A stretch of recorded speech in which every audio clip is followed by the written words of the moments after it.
and welcome to the special Halloween edition of the Martial Arts Mastery Podcast. I am Jonathan Field, your host of Cobourg Taekwondo, and I'm here with a very special guest, multiple-time ISKA and NASKA world champion, and primary the bull, Jackson Rudolph. How you doing today, sir? Thank you very much, sir. Appreciate you having me on the show. Always good to talk shop, and happy Halloween to everybody tuning in. We're gonna have some fun for the next hour or so. But I'm doing great. Happy to be here, and thanks for having me on. Oh, you're welcome. Like I said before we popped on, when I was making my at least top 100 list, that you were definitely on the list because of all the stuff that you've done in martial art, primarily with the bull staff, or bull, not bull staff, and your flow system, which we'll get into that. No, I actually remember way back when it's like 2011, 2000, I think it's 2012, somewhere around there. I don't, you probably don't recall did you ever you were doing Team Sync back then, right? Team Sync Weapon back in like 2011, 2012? That would have been right around the time I started doing it. My first team sync partner was Kyle Montagna. Okay. And then when Kyle kind of moved on from the sport, then Jake Presley was my partner, and that's the form that a lot of people have seen is me and Jake. But yeah, I think like 2012-ish would have been right around the time we were getting that going. Okay, so I know I competed in Team Sync. I want to say 2011, 2012, a couple times up on the at US Open. So pretty sure you and I competed against each other. I can't say for sure. I know I went against like Mackenzie Emery, Tyler Weaver, a couple other ones I can't think top of my head right at the moment. But like, yeah, so yeah. Of course, I was the old guy. I was literally like the oldest person in that division with my team like partner. But we were doing the dumb stuff. But can you? I'll start right from the beginning. So, what got you started in martial arts? Yeah, I have a pretty basic story for how I got into martial arts. My first grade teacher was a black belt, and the not basic part of the story is that she did a concrete breaking demonstration at a school spelling bee, and I thought that was the coolest thing ever. And then the kind of normal part of the story is that because I was inspired by her, there was this silent auction that was taking place at the fall carnival. It would have been like around this time of year at school. And there was a silent auction for this 2-week introductory course at the local Taekwondo school. And I begged my parents to sign up for it. And we wound up winning the silent auction. And who knows how much my parents gave for it. It probably wasn't a whole lot. And so I did the 2-week introductory course, like so many, school owners that are tuning in know, like those little 2-week introductory courses or intro classes, like that is the primary way to get students nowadays. And that's how it was for me 20 years ago or whatever it was now. And I loved that 2-week introductory course and just got hooked on it. I wasn't a prodigy or anything like that. When I was a yellow belt, I'd been training for, I don't know, 3-4 months or so. And my parents had a meeting with the instructor and they were like, hey, our kid looks lost out there. I don't think he's going to be very good at this. And they were actually going to pull me out of classes. But my instructor was like, no, he's just getting started. This is normal. And just if he likes it, let him keep coming. And even though I wasn't very good, I really liked it. So I kept at it and been very blessed by where the journey's taken me from there. I think that is a very common story with a lot of high level instructors and world champions. That we all started not very good. Like we were average, below average, and we stuck with it. It was that perseverance, that drive, and the love for martial arts that got us to where we got to. Yeah. Mhm. Absolutely. It's really the love of the game and the love of the lifestyle, right? I say game because I'm a sport karate guy. So, a lot of it was about playing the game, going out and competing and trying to win. But as we all know, as martial artists, the lifestyle far outweighs the game or the sport or whatever you want to call it. And I think that is the difference maker that leads people to become world champion competitors or successful school owners and instructors is just falling in love with it. When you love living the martial arts lifestyle, that is what transforms you as a person. And that's what I'm so grateful to my martial arts career for doing for me. It made me who I am. Yeah, no, I've been listening to a few podcasts lately, Dave Cobourg, Chip Townsend, and a few other ones, and number one thing that seems to be coming up is the X factor of passion. You have to have passion for the martial arts lifestyle, and as well as competing, obviously, if you want to play the game. I know myself as a multiple time champion as well in competitive, my field of competitive ranking, versus both staff. So at what point did you start training with the bow? And then at what point did you think, okay, I really like working with the bow. Let's see what I can do at competition with it. Yeah, so I got started in bow. It really wasn't my choice. The way that my Taekwondo curriculum went, which it was unique that we even had weapons. A lot of Taekwondo curriculums don't feature any weapons. So my instructor was a little progressive in that sense of kind of bringing weapons to us early on. Our first weapon was nunchucks at like blue belt, and then by red belt we got to do eskrima, or kali sticks as some people call them. And then bow was something that you got to do like after you got your black belt and everything. Bow was one of the last weapons that you learned. And kamas was somewhere in the mix as well. But the reason I say all of that is because I was at kind of that advanced rank. I wasn't quite a black belt. And so they had just put kamas in my hands. And I was really enjoying kamas. Like that was one of the first weapons that I kind of fell in love with. And then my instructor, like I said, was really progressive for that time in martial arts. He decided to purchase the XMA program, which many of you might remember back in the day was, sold on the DVDs that would come in. And it was, I don't even know how many DVDs were in the set, but it was the whole curriculum by Mike Chat and his XMA brand. And my instructor's wife started learning bow from the XMA DVDs. And one day she pulled me off to the side and said, "Hey, you want to learn bow?" And I said, "Sure, why not?" And that was my first bow lesson, was just kind of an impromptu coming off to the side of the mat and just learning through that curriculum. And that's what got me hooked on it. So obviously, once I picked up the bow, I fell in love with it. Really, people ask me, what was the thing that drew you to bow if you were already practicing these other weapons and everything? And I think it was kind of the beautiful simplicity of bow, right? Like it's just a stick. So the number of things that you can do with it, the possibilities are endless, right? And so that really kind of got my creative mind working. And remember, I learned from the XMA curriculum. And so it's not like I was being taught traditional weapons and then had to extrapolate. I was learning the basics first, but I was learning the basics in the context of an extreme martial art, right? And so immediately from the moment I started learning bow, my eyes were open to the possibilities of all the extreme things that you could do with the weapon. And I think that was a big part of helping me recognize the creativity that comes with doing bow and falling in love with that weapon early on. So from that point, bow kind of became my weapon of choice. So I naturally, when I started competing, I was automatically a bow guy because of that background. And then I would say, one thing that's funny about me as a kid is I tell people my dad was a huge Michael Jordan fan.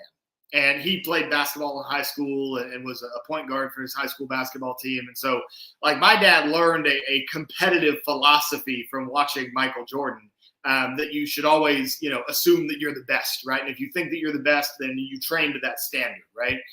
And so when I started training in martial arts and we started to notice that I might have a little talent in it, my dad started to kind of impart that mentality in me. And so even when I was, an 8 or 9 year old kid, just getting started going to some regional and national tournaments, Bluegrass Nationals was one of the first big ISKA tournaments that I attended. When I first started going out there, because, my dad had kind of taught me that mentality, I thought that I was contending for first place from day one. Now, the reality was I went to Bluegrass Nationals and got my butt kicked and placed like dead last in all my divisions. But I thought that I had something, you know what I mean? And I think that early confidence that was instilled in me was a big part in my perseverance moving forward, is that I was able to overlook those setbacks. I was able to overlook, coming in last place, getting low scores, getting kicked in the head in point fighting. I was able to overlook those things and just kind of keep pushing forward towards the goal. And it really wasn't until 2008 when I got a couple of world championships under my belt from the WKA, the World Karate Association. Actually, I think at the time it might have been World Karate and Kickboxing Association. But anyway, WKA was the first organizing body that I won a world championship from. And then I also made stage at the Diamond Nationals in 2008. And so those couple of career highlights early on, when I was 10 years old, those were the things that kind of propelled me to realize, like, hey, I could actually do this. I could actually be one of the best. Even though I was not near being that yet, I had kind of the confidence and the mentality to think that I could one day. And so that's something I try to instill in all of my students or anybody that looks up to me or asks me questions is, you gotta believe in yourself first and foremost. And once you believe in yourself, there's really no limit to what you're going to be able to go on and achieve. So that's funny. So most students, when they start learning traditional weapons, since they start with traditional weapons most of the time, where you're learning traditional bow form, and we learn traditional shoru, karate, bow kata. We learn traditional tanfas, the kamas, the kali stick, and then we also we have implemented and done a little bit of the flow system. But it's interesting how, and as well as like type of martial arts stuff with Roland Osborne, but it's interesting how you did the exact opposite. So traditionally, we learn traditional, then you start learning creative, start playing with tricks or whatever. You literally did the exact opposite. Now being more of a, I'm just gonna say a creative full staff person or extremist, did you ever go back to doing traditional at some point? I know you're well known in the ISKA and ISKA circuit for your creative extreme forms in bow, but I think we just discussed this before. But like, were you ever much of a traditional forms competitor as well, or did you kind of stick to the extreme side of things? Yeah, and what's interesting about this question is that there's a few different definitions of traditional, right? And Yeah. the traditional martial artists that are watching are turning their head sideways and being like, "What do you mean? There's multiple definitions of traditional, right?" But what I mean by that is competitively, if you watch a NASKA traditional weapons division, Mhm. most traditional martial artists would not say that it's traditional, right? People are able to choreograph their own routines. Now, the rules make it such that you can only use traditional moves: forward strike, up, down, side, front stances, horse stances. You can't be throwing your bow in the air or spinning it around too much in a traditional bow form. Yeah. But you are choreographing your own form, and the tempo is pretty high speed. If you watch, any of my old traditional bow forms or even the guys that are winning today, it's a pretty fast-paced form, which you would not typically associate with a traditional style. And so in that context, I actually did, I was a very successful traditional weapons competitor, made stage for traditional forms, which was granted a bit more traditional than traditional weapons was. NASKA's done a pretty good job of keeping kata true to what it was supposed to be. There's Mhm. certainly eras of NASKA, and we can get into this more if we want to. There's Sure. certainly eras kind of in the 2000s where NASKA traditional forms was still not traditional. It was kind of like traditional weapons where you could, hybridize forms and put different pieces together and fitting for Halloween, make these like Frankenstein forms, right? Mhm. Yeah. But now NASKA, and I was kind of competing in traditional forms at the time when this transition was being made from more performance-based traditional kata to true traditional kata that you would see in like a WKF tournament that is, like an Olympic level, Mhm. held to that standard. And I also get people that are like, whoa, Olympic level. And I'm like, no. Ariel Torres, the bronze medalist from the Olympics, he competed on NASKA before, the WKF stuff, right? And then we've got guys in the sport now like a Mason Stowell or a Caio da Silva that I think are absolutely going to be able to reach that level one day. And I'd be remiss if I didn't mention my wife as well, Gabrielle, who trains under Robert Young, the same coach, and trains with Ariel Torres as well. And she's going to be looking at doing some more WKF events and maybe trying to climb that ladder too. So we definitely have a good stable of talent in the NASKA traditional forms division that can test their skills in WKF. And in the case of a few of those, I think are going to be really successful. I think that in the span of 5 or 6 years on that men's side, we're going to see Mason Stowell and Caio da Silva being a couple of household names when it comes to the WKF stuff.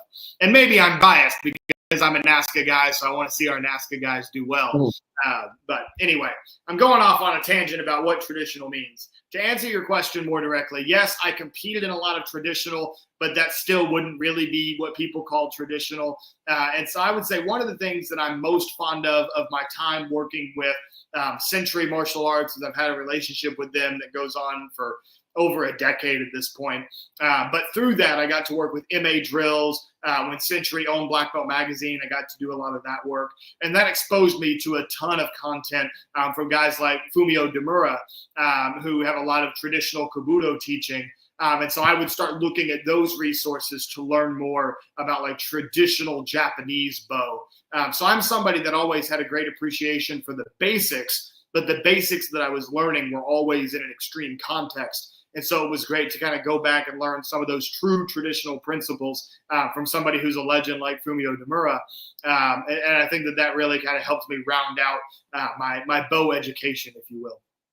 Yeah, no, I totally agree with you. I'm a traditional Taekwondo guy, World Taekwondo, so we have our Taekwondo, in our black belt form, Torio, Gungang, type deck, etc.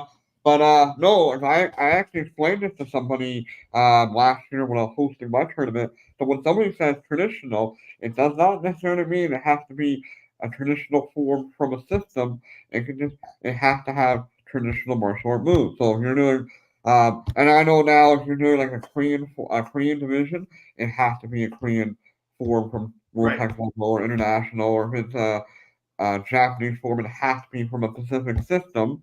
But yeah, but if it's more like an open traditional, yeah, I mean, you have your basic stances, your block, and they are definitely much faster and like probably kicks are a lot higher than what traditional would be, right? But no, the same with weapons. But no, yeah, I totally get again how you're saying like your the I call it creative traditional, what I call it, where that's probably the better definition for it, That's right? what it is, yeah.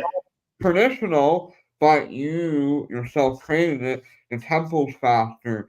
Maybe the combinations aren't necessarily what traditional form may look like per se, but they still have the essence. When I also explained to somebody, again, the same person about traditional and form, I'm like, somebody had to make the original forms, Mm-hmm. right? Like every system, somebody had to create those forms. So it's no different than a competitor creating a traditional form now. That to me, that's tradition.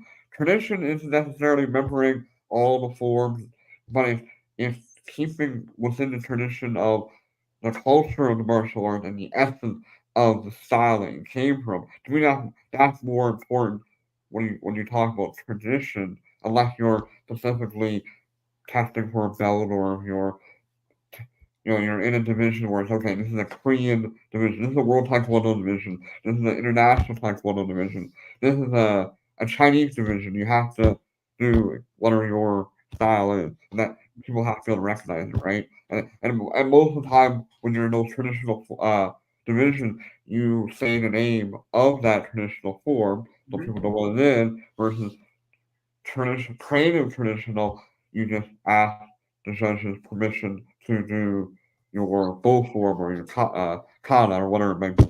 But so I want to fast forward a little bit here. So you are the founder of the Flow System in partnership with Maya, Martial Arts Industry Association, and I think I'll put that on the screen for you right now, so anybody's looking for it, they can go ahead and look it up. But what I like about your flow system, because we do some of that here. We were kind of before COVID, we were really heavily into it, and then COVID kind of threw everything out the door. But what I like about your flow system is you have a lot of the traditional stuff, the the basic striking and figure eights and the stances. You have all that tradition. Then you add you'll take like a traditional combination or a speed combination, and then you'll add maybe a hand release or a spin, something to make it extreme, and you have a very logical flow how you blend the tradition with the modern style, which I really like. Thank you. I appreciate that. And absolutely, I appreciate anybody who checks out the link. The quick link is theflowsystem.tv. If you want to go and check it out, that'll take you right to that same link that's on the screen right now. So, sir, super appreciate your support as somebody that has used the Flow System yourself. And I remember back when the Flow Facebook group was more active, you guys were active participants and kind of checking out the bonus content. Yeah. That's one of the hidden secrets of the Flow System is that once you purchase the program, if you shoot me a message on Facebook and request to join the private group, there's even more content that's within a private Facebook group that you guys can access. But I love the fact that you bring up kind of the strategy of teaching the basics, the traditional striking, and then starting to implement the creative and the extreme skills from that, because that was a huge part of the reason that I founded the curriculum. Really, the number one reason that I put the Flow System together and put it out there was because I thought that the way that people were learning creative bow from a mass market standpoint was not the way that anybody should learn bow. And what I mean by that is that a lot of curriculums, and I'm not referring, I promise, I'm not referring to any one. I'm referring to a collection of multiple curriculums here that I've seen before.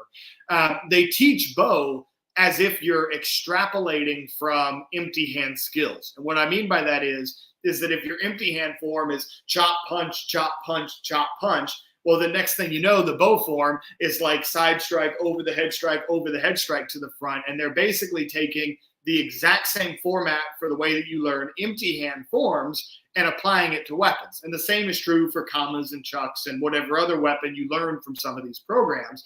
And not only did I think that that wasn't the right way to learn bow, I don't think it's the right way to learn any weapon. And I especially don't think it's the right way to learn bow. At least kamas, you have a chop and a punch, although the technique is distinguished from a regular chop punch. You know, the way that you throw a punch with kamas is different than the way that you throw a regular punch. At least there's a little bit more parallelism there. In bow, there really is no parallel to throwing a chop punch. Yes, you can do a side strike to the side, but the mechanics of doing that don't match up with a chop punch. And so that's why I had the strategy change with the flow system of teaching the basics first, and then in the three forms that you learn within the curriculum, a beginner, an intermediate, and an advanced form, within those three forms, really trying to build it the way that a quality competition form would be built, not using a cookie cutter layout that hundreds of other students across the country are going to be using, but having something that looks unique at baseline and is customizable so that students can make their own choices about which trick goes where. Yeah. That's something I think is really valuable about the program, in addition to the fact that, like, the pinnacle of the flow system training, when you reach level 10, you're given all of the tools that you need to build your own form, which is the end goal of the entire curriculum, is that you develop students who, by the end of the program, are able to build their own forms. And so when you take a competition team to a tournament that all learned from the flow system, they learned from the same curriculum, so they have a similar skill set, but all their forms look different. And that's going to help bring your school's competition team to another level. And that's really the whole purpose of the flow system. Oh, I totally agree with that for sure. I know, like within each level or each form or even combinations, I remember like you would say, okay, you can put this trick or this trick or this trick. So everybody's going to gravitate towards certain tricks, right? Whether it's just you think it's cool or maybe you have a more a natural ability to do a certain trick. Like for me, like I'm more like I'm working with the bow when we're doing our double team stuff. Like a lot of the stuff is coming off of the butterfly rotation, right? Butterfly spin, butterfly release, catch behind the back. For me, that's more natural than the one that I'm still struggling with, but I actually nailed it. Like literally like a month ago, I'm like, yeah, was the zero gravity. I thought I was never really able to get the behind the back release part and looked it up. And then there like a month and a half ago, we were just playing around and in the double team, and we're just doing a little bit of bowl, and I happened to do like 3 or 4 times in a row, like I've been doing that. I've been trying to do that for like 5 years, and just bam! Like, oh my god! I finally figured it out. But not anywhere near as good as competition guys are doing it. But it's really cool. But like I said, I like the flow system. The fact that yeah, you get to choreograph your own stuff. I know I'm more of a nunchuck person. I always have been since I think the Ninja Turtle with Michelangelo, right? And Matt Emmons was kind of my early weapons form person, even though younger than I am. But so I gravitate more towards the nunchuck. But like what we'll do, we took a hyper martial arts form there a while ago, and we used it as the framework. But then we start adding our own little variations and tricks, different striking. It looks like a completely different form once you understand how you can take simple, let's say, triangle strike and there's like 5 or 6 different variations. We know those variations. Suddenly you can play with 2 or 3 different variations to reduce the repetitiveness or make it less redundant. And once the students suddenly realize that, like, oh my god, we can like have a structure and then completely change it and make it our own. It's really simple to do once you understand it. I think the flow system really emphasizes that a lot as well. Yeah, thank you. And I think, again, that was a big part of the strategy is that kind of customizability of every form and being able to plug and play different tricks, different skills, because ultimately different martial artists are going to develop their own style when it comes to creative weapons, even if they have the exact same training background, right? One of the best examples of this is two of my students, and I've trained them each since they were like 8 years old, and they're now two of the top guys in the men's division, and that's Ben Jones and Esteban Tremblay. And when you watch Ben Jones and Esteban Tremblay do bow, you recognize that they're both really good, but it's very different, the specific skills that they're good at, right? You watch and there's very little overlap in the tricks that they're throwing, despite the fact that they both learned their tricks from me. Now, granted, since they, got to be teenagers and started creating some of their own stuff, there's plenty of stuff that they came up with that I didn't teach them, right? I certainly didn't teach Esteban how to throw a bow up to a Webster and catch it. I certainly didn't teach Ben how to stop the bow perfectly behind his back. And so that's one of the beautiful things that was always a goal of mine as a coach and as an instructor, was to create students that can create for themselves, right? Because that's how the sport really continues to grow. And ultimately, that's the reason that those boys reached the level that they're at. They could not have made a career out of doing Jackson's moves, right? They needed to think outside the box and start doing their own tricks in order to be able to reach the level that they're at now, where they're trying to write their own history and create their own legacy, right? And since you bring up nunchucks, I will mention briefly, I have wanted to do a flow system nunchucks for a while, but the problem is that when making that pitch to the Martial Arts Industry Association, it's easy to pitch bow or kamas, because if you look at any given tournament that's got 20 competitors in it today in a weapons division, you're going to see maybe 10 of them that do bow, and then another 7 that do kamas, and then maybe a couple chucks and a sword. Right.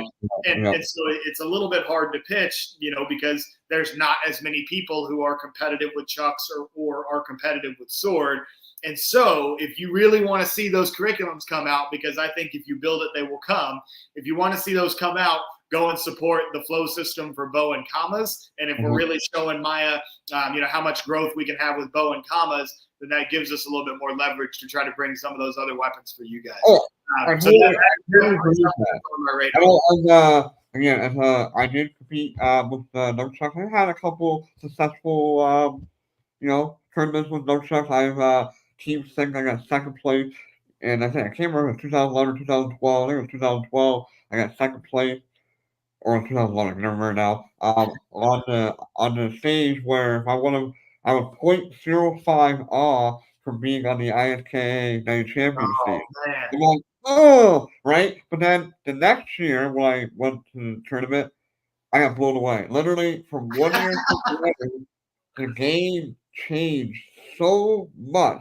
Again, it was like you and Matt Emmons and Kennedy Emery and the Reese brothers and all of them, right? It's like our impressive brothers. All you guys changed the game so quickly in a year. And then after that, I was more focused on competitive breaking. That seems to have been my strength. But but I think the evolution of the sport coincided also with access to the internet and YouTube. Oh, So, yeah. in fact, like my generation, you had to get VHF and DVD of, from Century Panther, of world champions, guys like you making these videos, to now people were able to just watch tournaments that were posted on YouTube or whatever. It was like sportsmartialarts.com was probably one of the earlier ones. Black and blue videos, the Karate Guy was on. There was another one where you can literally watch the tournament and try to figure out what you guys were doing.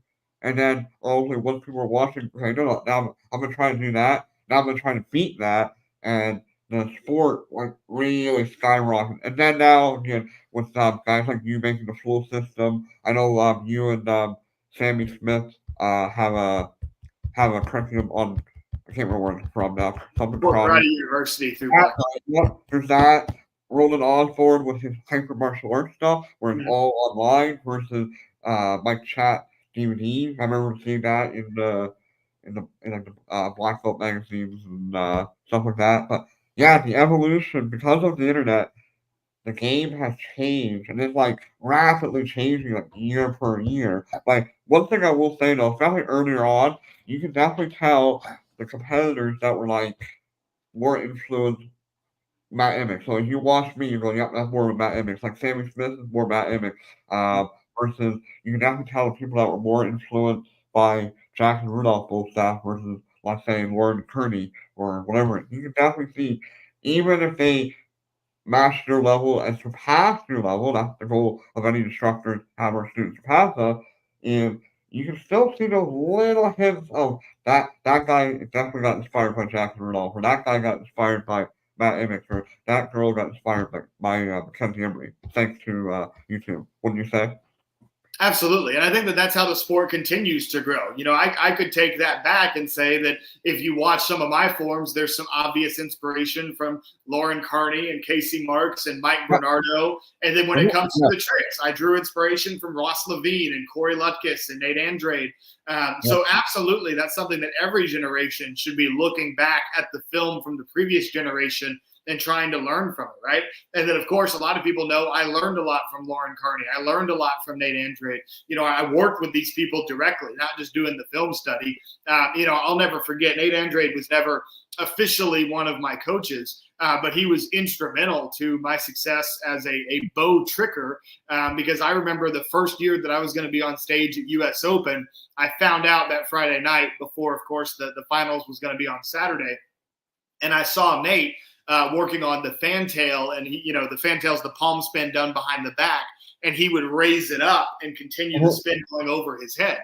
And I had the fantail in my form, but I didn't know how to lift it over my head yet. And so I went up to Nate and asked him, I was like, hey, sir, you know, I'm this little kid. I'm like, hey, sir, can you teach me, you know, how to lift it up like that? And sure enough, he spent 15, 20 minutes showing me how to do the trick. And then 24 hours later, I did the trick on US Open stage and won my first ISKA title as a junior. And so like that moment right there where Nate just took that time to show me that skill, I am forever grateful to Nate for doing that for me because it helped change the trajectory of my career. And so I think for any athlete, it's important to draw inspiration from that previous generation and then find ways for you to innovate beyond that. And I always tell people film study is a huge part of that. That's one of the biggest reasons that I founded Sport Karate Zone, along with my wife, Gabrielle, and with the help of Century Martial Arts, kind of powering the passion project, if you will, which is something I want everybody to know. Gabrielle and I do not make anything off of Sport Karate Zone right now. Would we love to in the future? Absolutely. That'd be awesome. But we're doing this because we believe that the sport deserves to have this type of coverage. Both the professional breaking news coverage that Sport Karate Zone produces, but also having the individual performances on YouTube is something that this current generation have lost. One of the great innovations of sport martial arts coverage, sport martial arts in general across every brand, I'm not talking about any particular brand here, but one of the great innovations in the last 10 years was moving to more live streaming. And live streaming helps drive people to the sport. It's easier for people to see on social media because when something goes live, it goes to the top of everybody's page. And so live streaming has been a great innovation for the sport karate world. And there's a number of pages that do a really good job of bringing us those live streams. The problem with live streaming is that it is impossible to go and find anybody's form now. Because if you want to find that form, you're going to have to go find the live stream of the tournament from the year that it was from, and you're going to have to take your finger and scroll through that live stream until you hopefully land on the person's form that you're looking for. And it's impossible to truly go and efficiently find these performances. Whereas when I was growing up, there was an individual video of every form on YouTube. And so you could just, search Ross Levine and all of his forms would come up and all of his fights would come up, right? And so now with Sport Karate Zone, the goal is to bring that back to where if you want to go and you want to watch videos of Dawson Holt, or you want to go watch videos of anybody that's competing on the circuit, you can just type in their name and then Sport Karate Zone, and it's going to pop up 15, 20, 30 videos of that person and all of the recent events so that you can see how their form is evolving and you can learn from it. And that's really one of the things that I'm most passionate about within the Sport Karate Zone project. So how are you getting access to all these videos? Are you going on YouTube or knowing people that film this stuff? Are you like painstakingly going through like all these tournaments and like archiving everything? Is that what you're doing? Yeah, we're filming everything as it happens. And so Oh, now whenever Gabrielle and I go to a tournament, and I've got to give a huge shout out to Mike Brumet. He was one of the first people that stepped up and volunteered and said, hey, I believe in this. I want to help you guys out. And so he's been volunteering for us, and we could not do the coverage that we've done so far without Mike Brumet. So I want to give him a huge shout out. We've also gotten some help from his brother, Sam Brumet, who's filmed some videos for us. Sarah Campbell has filmed some videos for us. So we get help from other sources as well. But yeah, it's we've got boots on the ground, and we've got our iPhones up at these tournaments, and we're filming these forms. And then it takes me a number of hours after every tournament to go through and get everything onto a Google Drive, and then move everything over to YouTube and make sure everything's got the right title and got a good description on it so you know what's going on. And, yeah. so there's quite a bit of time commitment that goes into that after a tournament happens. But before I start residency here in the next year, the goal is to have some more hands on deck that are able to help us out with getting some of that done. And then, of course, once Sport Karate Zone does start going in the green from a profit standpoint, then, of course, want to find whatever way that we can to give back to those people that are dedicating their time really to help preserving this part of sport karate history. So you're creating an archive of the history from this point forward. Not a lot of people have done. I know there's like sports martial arts. You can kind of look that up on YouTube, where you type in a team or a person, and their forms will come up. I think Black and Blue videos kind of like that as well. But it sounds like you took that to a whole new level, which is awesome. I think that's incredible. That's kind of what I'm doing with my podcast here. Is I want to talk to all these uh, masters, grandmasters, world champion instructors, and get their stories. And I know when one of my grandmasters passed away 12 years ago now, like that was an encyclopedia that was gone. Like when he passed away, there's a lot that went away with him, and I want to kind of be able to like a historian and get some people's stories down and some of the knowledge that we're sharing right now. That's like all these gold nuggets. But okay, so now what made you decide that I want to compete at the highest level? Then talk us through what went through your head when you won your first ISKA World Championship. Ooh, that's a great question. It's kind of funny what my earliest memory is of deciding that I wanted to compete at that level. The classic story that I tell is in 2006 when I attended my first U.S. Open.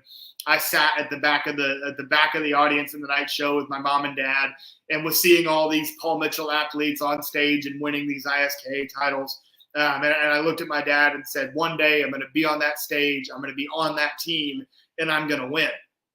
And the classic part of this is that my dad kind of laughs at me, and he's like, oh, maybe someday, not thinking that would ever happen, because there was no reason to believe that would ever happen, right? That was a pie in the sky kind of dream. And that was the first moment that I said, no, I think I can actually do it. And then where that transformed from just kind of that single goal of I want to win the U.S. Open for Team Paul Mitchell, the Beijing Olympics in 2008 kind of brought that to a whole new level, because I remember watching that broadcast, and this is really where part of my love for broadcasting started, was all the way back in 2008, because I remember one of the commentators, when Usain Bolt set the new 100-meter world record and won the gold medal, one of the commentators said very simply, Usain Bolt is the fastest man on the planet. And that simple sentence really resonated with me.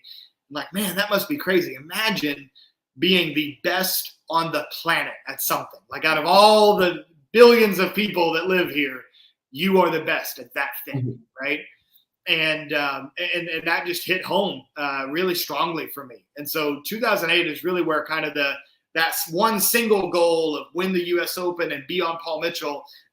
2008 is really where that transformed to like, well, yeah, that'd be awesome, and I want to do that. But let's be the best in the world. Like, what would it take not to just win one time, but to be somebody who's considered to be the best at this particular thing, right? And I think that mindset change really helped kind of transform my mentality about competing. And then I made stage a lot more consistently throughout 2009, won my first overall grand championship in early 2010 at the Compete Internationals. And then later that year in July, won my first ISKA US Open title. And then that feeling was one of the strangest feelings that I've ever felt in my career. Because it was, 4 years later, 2006 US Open, I say that this is the tournament that I want to win. And then 4 years later it happens. But I wasn't representing Paul Mitchell yet. So the dream wasn't fully realized, right? But I can remember being a little kid and thinking, man, if I could just win one US Open, I could retire happy. Like I could win the US Open and that could be the only thing I ever win and I'd be okay with it. You know what I mean? And, I remember being, just 12 years old at the time and coming off the stage with that win and realizing that I had a whole career ahead of me, that I had my US Open win under my belt and it wasn't the end of the story, that there was more that I could go out and achieve. And I'm just so fortunate that God had that in his plans for me and that was part of my path and part of my journey because that gave me the opportunity to win 4 straight US Open weapons titles as a junior. And then I always tell people God's timing is always perfect. I was going to break the record with 5 in a row after that 4-peat and then wound up losing my shot at a 5th on a 4-3 split with the judges in a head-to-head matchup. And then come back the next year, win 2 titles in the same year for traditional and creative. I also won a sync title that year and then lose the next year as well, right? And so it's like, you start this streak, the streak gets broken. You start a new streak. You're like, okay, now we're rolling. We're going to go for that record again. And then my first year as an adult, I come up short, right? And so that's another, great story of perseverance and believing in yourself is, when I lost that 2016 US Open, my first year as an adult, there was absolutely part of me that thought, okay, well, any hopes of getting 4 in a row again are out the window, right? We're in the adult division now. The competition's a lot stiffer. It's probably not going to happen. I'm going to win US Opens as an adult. That's going to happen. I'm not going to let this set me back. Yeah. But realistically, 4 straight probably isn't going to happen. And then I come back and win 2017 and then 2018 and then 2019. And then you're like, oh man, this could really happen. And then COVID hits. And so there is no US Open in 2020, right? And so again, it's, there was a point in 2020 where I thought I was going to retire. My last form that I did before the pandemic really hit was at the Irish Open. And I won the Irish Open with straight 10s. I'd never gotten straight 10s before. I'd gotten multiple 10s, but never from every single judge, right? And I get straight 10s and I win the Irish Open. And the crowd in Europe is phenomenal, by the way, because they don't get to see us compete all the time because we're only out there maybe once or twice a year for the Irish Open or the Hungarian World Cup or stuff like that.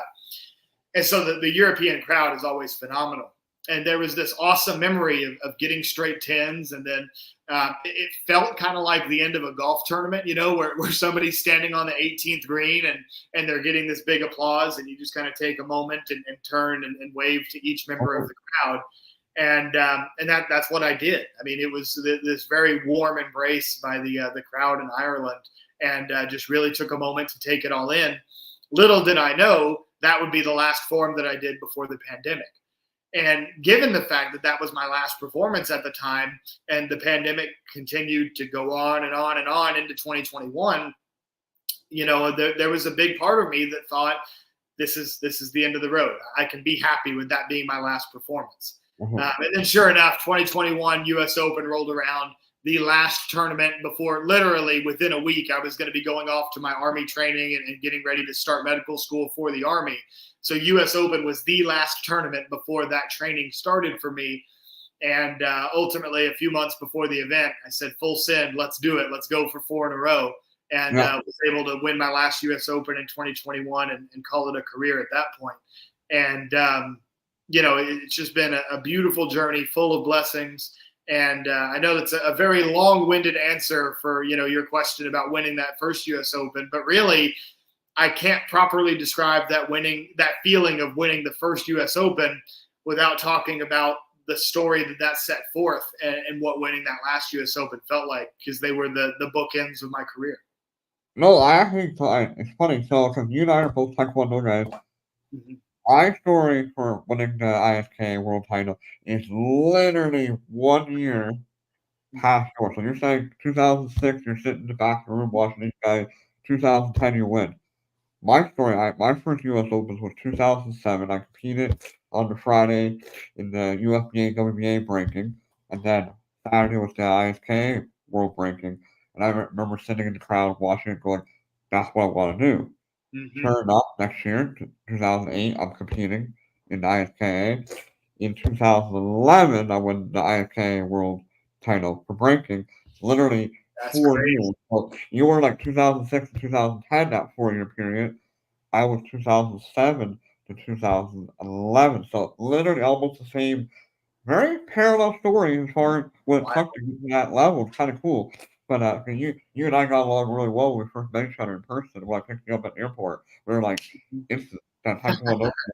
But I think because our stories are so parallel and just by 1 year removed from each other, that we have such a great understanding of what it takes to get to that level. I know I over the years and you've done it too, where we competed in different circuits, right? You got the ISK, you have NASCA, you mentioned the WKA, I think you said.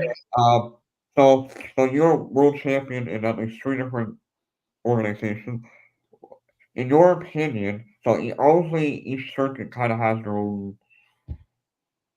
Even like Waco, they all had. It always seems like every circuit has their. Oh, I'm trying to think of the wording. Like you can tell an African guy versus a WAKO guy or a WKC Mhm. guy. What like do you find each circuit has its own specialty? Where like, okay, these guys in this circuit do better at this. These guys over here do better at that. Like, Mm. That's a great question. I think that NASCA really has set the standard for forms and weapons competition. mhm, There are some great athletes that do WACO and WKC and all of that, and all of these like what would be considered international organizations. The irony of NASCA is that they crown a world champion despite the fact that the name of the league is the North American Sport Karate Association. yeah, But I always tell people that there is as much legitimacy to that claim as there is for the NBA claiming that the NBA Finals champions are world champions, right? Because even though it's the North American Sport Karate Association or the National Basketball Association, the idea is that they've set that standard of competition, and mhm, people from all over the world come to compete in those right, tournaments. You see yeah, an international presence at yeah, NASCA tournaments, right? Now, the other thing that I'll tell people is that there's a whole bunch of NASCA world champions. So, do I think that it's equivalent to win an NBA title as a professional basketball player to win a NASCA world championship? No, absolutely not. I don't think those are equivalent titles, right? But really, if you're going to travel NASCA, the goal is to win the overall world championship, which means that you didn't just go to more tournaments than anybody else. You didn't just win your division more times than anybody else. But to be an overall world champion, that means that you went to NASCA tournaments, went as far as you can possibly go in the tournament, the overall grand championship, and you won that more times than anybody else in that bigger group, right? gotcha, For okay, me, that is really the highest honor for a forms and weapons competitor is a NASCA overall world championship, because those gotcha, are really, really hard to maintain that level of consistency and win in those big moments so consistently. So NASCA definitely has forms and weapons on lock. Like that is what NASCA is best at. mhm, I think that point sparring is where things are quite a bit more divided, right? okay, Because NASCA has some of the best point fighters in the world, and WACO, the World Association of Kickboxing Organizations, they have some of the best point fighters in the world, right? yeah, And for we're sure, living in a beautiful era of point fighting where both sides are coming to compete in each other's tournaments, right? yeah, You see Bailey Murphy and Devin Hopper and all of these athletes, Kevin Walker, Tyreek Saint, other of the top 10 USA guys. You see these NASCA competitors going over and competing in WACO. And then you see some of the WACO competitors, Martin Balint, all the Hungarians that are now representing yeah, top 10 USA coming over to the NASCA tournaments. And there's plenty of others as well. Sandro Peters was coming over, representing Team Diamond G3 earlier this year. And there's other names that I'm forgetting. But the bottom line is that this era, unlike any other, has point fighters from Europe and from the United States that are going overseas consistently to each other's leagues to compete with different rule sets and test their skills against one another, right? And just recently at the American Internationals, we had Roland Verez, one of the Hungarians, win the lightweight grand championship there at Amerikick. And then we just had the Bristol Open where Bailey Murphy went and won the open weight title at the Bristol Open, a WACO event. And there's numerous examples of Europeans winning NASKA events and Americans going and winning WACO events just within the last 5 or 6 years. And so I think we're in a beautiful era where the style of those fighters is pretty different. When you watch just kind of in general, you watch those fighters fight. They all fight a little bit different. But the skill level, we've got some of the best parity that we've ever had in the point fighting divisions, where especially in the lightweights, I mean, sometimes that lightweight division can go 10, 12, 15 fighters deep of people that legitimately have a chance to make the run to the grand championship, right? Mm-hmm. And so I think we're in a really beautiful time where point fighting is pretty evenly split between the leagues, in my opinion. But forms and weapons, NASKA continues to be the standard. Yeah, and I'll add to that. So I think that's also the beauty of I'm just gonna say open martial art or sports karate in general, versus like competing in like World Taekwondo or Pacific Karate Federation or whatever, where you are stuck only in your style, and there tends to be a lot of politics sometimes when you got especially like Taekwondo being an Olympic sport. It's not necessarily always the best athletes that progress. Sometimes the politics of the organization, like especially like say Canada, United States, where you have like your national organization, you have your state or provincial organization that are run by your local martial arts schools that have political agendas. They want their athletes to progress to national, to Pan Am, to the world, and ultimately the Olympics. Versus I find with sports karate, there is literally none of that. It's literally the best of the best will make their way to becoming world champions. You know, that's what I love about open martial art more than anything is that like you literally get all these different styles, different countries competing with each other, crossing over to different borders, you know, trying out different rule sets. I think that is the beauty of the modern era of what we're in right now. Yeah, absolutely. And you know, I think it's amazing that martial arts as a whole does have so many places that people can get their training and start to climb the ranks, whether it's within their own style or whether it is in open circuit competitions. But I think that really that is the next chapter for sport karate is how do we figure out how to get the powers that be to all agree on a unified mission, right? Are we ever going to get the World Karate Federation to start accepting, you know, open forms and extreme and all this into their tournaments? Are they ever going to have point fighting instead of kumite? No, that's never going to happen, and that's not what I'm talking about. Now, will there be isolated instances where you're able to welcome some like open circuit people to a traditional event? There's a guy, Ricardo Guerrero, who does the Punak brand for Century Martial Arts, and now Punak is WKF approved. He's had a very progressive mentality about trying to bring in some extreme martial artists to some traditional events. So there are certainly some visionaries that are trying to make more of that happen. But what I'm talking about in terms of the powers that be working together is that ultimately the open circuits need to have a unified rule set. I'm not saying you've got to bring the leagues together because obviously the president of WACO wants to stay WACO and NASKA wants to stay NASKA and ISKA wants to stay ISKA. That you're never going to get all of those different people that hold power within their organization. You're never going to get them to just go under one governing body. No. It's not going to happen. However, all of those different key role players agreeing on a unified rule set, I think is something that is possible and would be beneficial because then when the Olympics comes and looks at open circuit martial arts competition, which WACO has done a great job kind of getting some preliminary International Olympic Committee approval. I believe it's specific to kickboxing. It may include some point fighting. I'm not as well versed in that as I would like to be in terms of the details of that deal. But the bottom line is, WACO, hats off to you guys for getting all of that figured out, moving things in the right direction. But ultimately, if sport karate is going to be in the Olympics in any capacity, they want to see a unified rule set.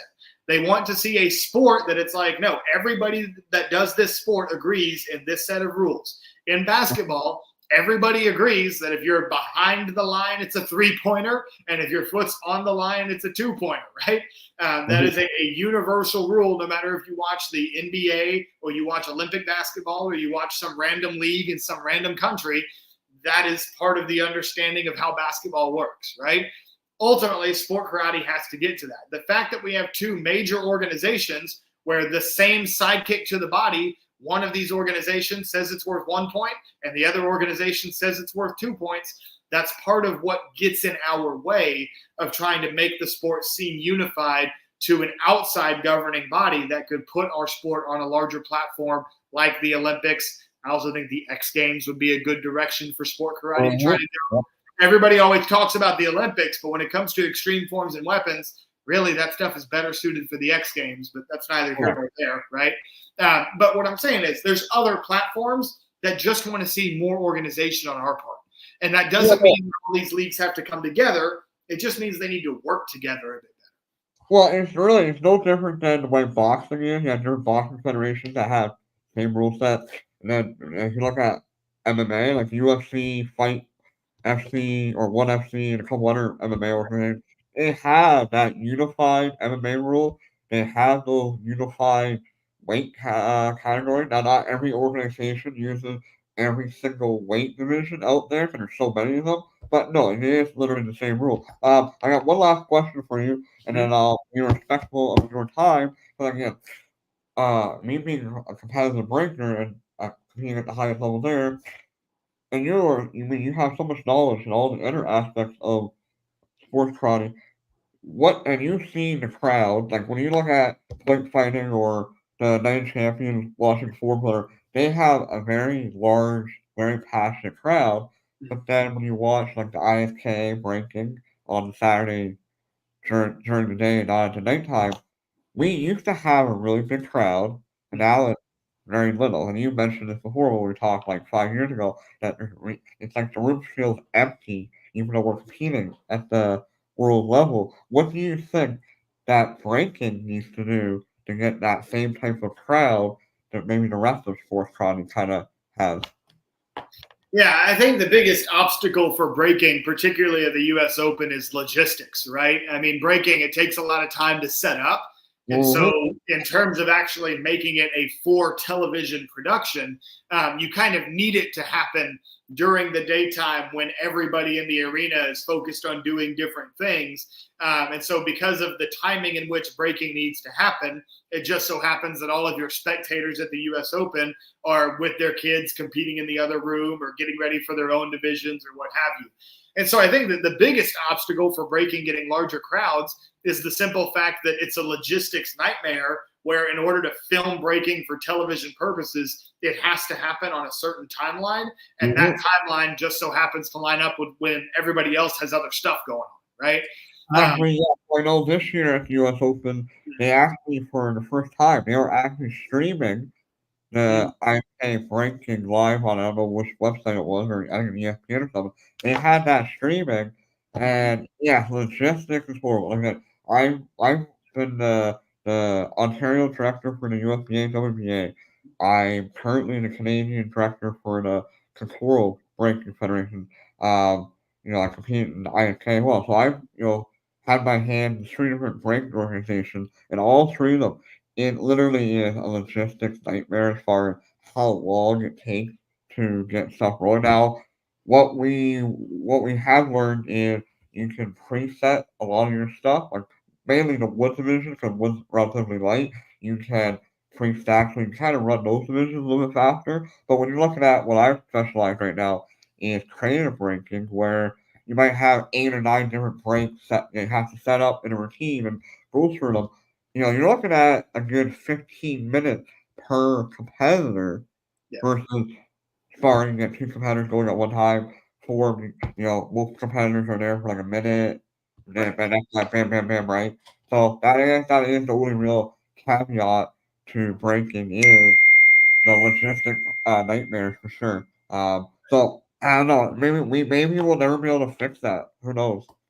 Yeah, and I do think that one possible solution, and granted, this would require some different setup, but it's twofold, right?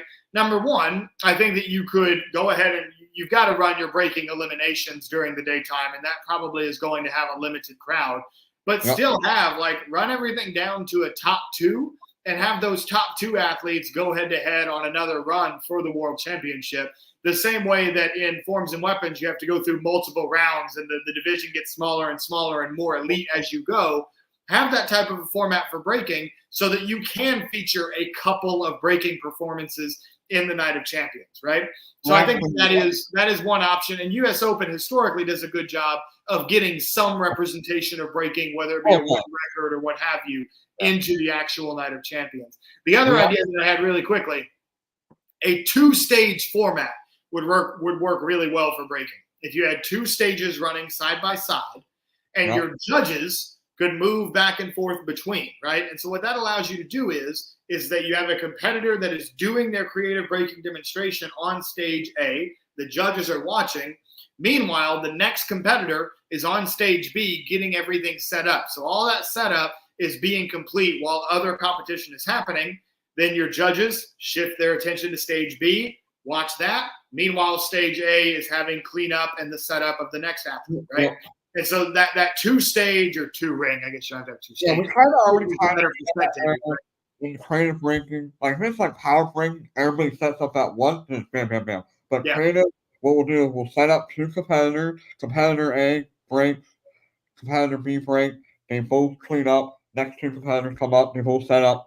And so it's very similar, but again, the logistics. And I remember, again, I don't know, 2014 or 15, we did actually do like an elimination where the top 2 went on for the actual final, and they filmed that for ESPN where he's trying to get all the other stuff. And I ended up that year. I ended up when I was literally going into the finals, 2 divisions where I won the first. I was going in there as the leader, and I ended up losing the board breaking event by 1 against Larry Field. I ended up losing one piece of concrete with Nick Sandberg. He's like, that didn't work out. I don't necessarily agree with that format because it was horrible for me. But on that note, I want to thank you for popping on today. I think you probably have been probably the best guest as far as your analytical mind and really describing the current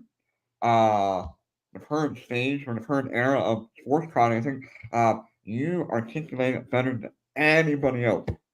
Thank you very much. I very much appreciate your kind words. It's been great to reconnect with you, and obviously congratulations on all your success as a breaking competitor and what you do now, trying to help out with more of the administrative side. You mentioned the leagues that you're involved in, trying to help out. So thank you for trying to keep your part of sport karate going, as well as bringing this podcast so that you can protect that part of martial arts history in general.